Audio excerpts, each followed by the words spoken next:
gathering input for the person-centered transition plan. One of the things that we try to do in person-centered planning is say, yes, we know there's the typical educational planning that people need to do, but can we step out of that for a moment and say, let's try to coordinate with other people. One of the other things that I think that's different for educational teams with person-centered planning is in traditional planning that all schools go through on an annual basis with a student. It's kind of based on reports. People do assessments, they read reports. There's a certain sort of element of being clinical in that, in describing person's developmental levels and what's next on the developmental scale and this and that and the other.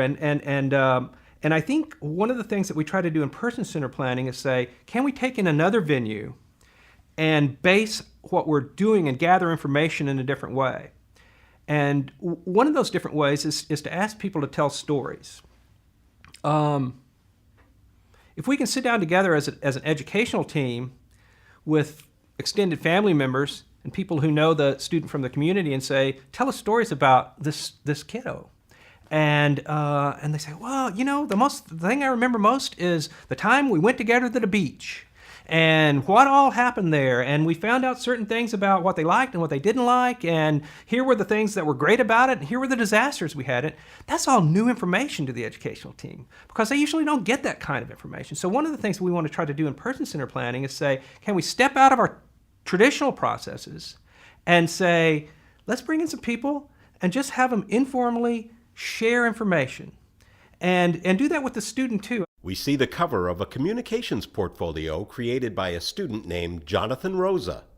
Inside the portfolio are pictures of Jonathan and descriptions he has written about what he is learning and the things he likes to do with his family. I think one of the things that I've described somewhat is for students who aren't able to speak well for themselves. Of course, we should be asking the students to tell these stories for those who can do it, and for those who can't, we should have the people who know them best to be able to inform us about the student.